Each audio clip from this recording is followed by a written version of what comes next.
One measure of at least performance from these companies that we've heard from Carol just now, close to 85% have beaten analyst forecasts. What's your view on how these companies have done, what we've heard from them?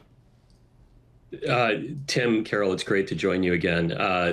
It's been a very solid start to earnings season. We've really only had the major financials really report. They are doing very well. We probably can't expect that sort of 20% earnings growth to continue. I think overall with the first round, right, we're seeing kind of on average 16% earnings growth. That's well and ahead of the 8.5% expectation coming in. We probably can't maintain this same pace, but it is still a very constructive earnings season, and we think we should probably see that continue as we push through the rest of the earnings season, because we've certainly seen solid consumer data, solid activity data. So this should be a fairly solid earnings season is how it seems to be shaping up. Wait, clarify. So we cannot expect it to continue at the 16%, or we can expect it to continue? Sorry.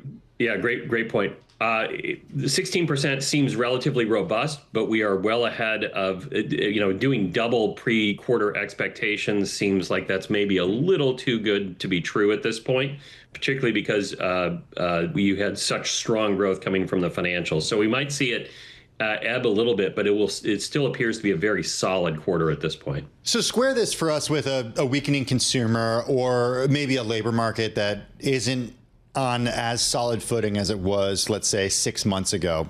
Potential concerns about tariffs eating into consumer budgets too. Just how do we square this with what we've heard or will hear from companies? Well, I think, yeah, and that's some of what we're looking forward to hearing from them about. Certainly, as we think about the airlines earnings we heard about already, still very solid behavior there for consumers when it comes to airline stocks. From the financials, we heard about very solid behavior. So on the one hand, we're looking at a softer but not weak labor market. On the other hand, it still looks like with low jobless claims across the states, we still, people are still employed. So that means they can spend. They may not be accelerating that spending ramp, but they're still out there and able to spend. And I think that's what's really giving this market and these earnings some support as we move through the quarter is, yes, there's some weakness, but a lift from the Fed, business stimulus from the One Big Beautiful Bill Act early, and then upcoming consumer stimulus as we look into the new year from the One Big Beautiful Bill Act during tax season. It seems like if we can make it through this next quarter, which we seem to be doing, there's some room for improvement even next year. Rob, I want to stay on earnings, but let me just go back for a second, because we're going to, in just a moment, talk a bit more about credit with Megan Robson over at BNP Paribas. Having said that, I want to just counter you, because one of the stories we talked about a lot on Friday is how car loans have gone from the safest consumer credit products to among the riskiest over the last 15 years, as delinquencies rose more than 50%, driven by soaring car prices and rising interest rates. Anybody who's tried to buy a car lately knows that it doesn't feel like there's any kind of budget-priced cars out there. But let me push back, because you sound very optimistic about the consumer spending, but aren't consumers, certainly at the lower rung of the K, if you think about the K-shaped economy, they're feeling stretched. Are they not important in terms of earnings?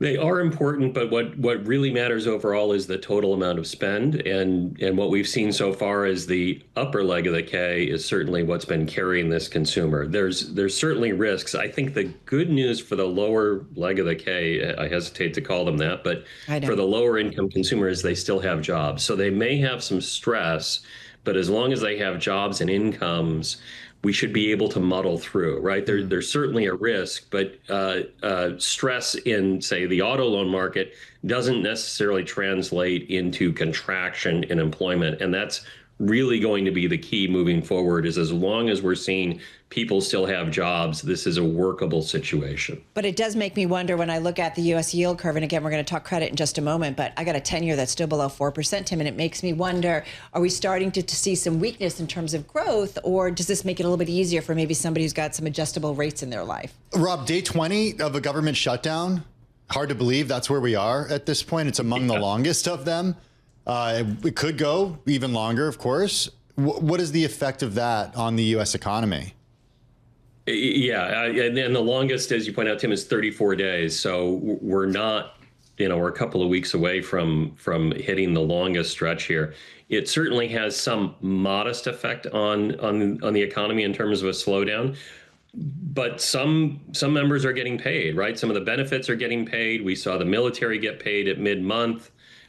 So we're taking back some of the pain from this government shutdown through that. But certainly it'll be important to get through this just for confidence as we look forward. But I'd highlight the federal government, and federal government spending tends to be a very small portion of this economy compared to the consumer. And so unless we start to see consumer impacts or consumer frustration, the economy should be able to muddle through, even if it slows a bit in this fourth quarter, if it doesn't grow as fast as we'd expected. And keep in mind, we're coming off a 3.8% annualized rate of growth in the third quarter. In the second quarter.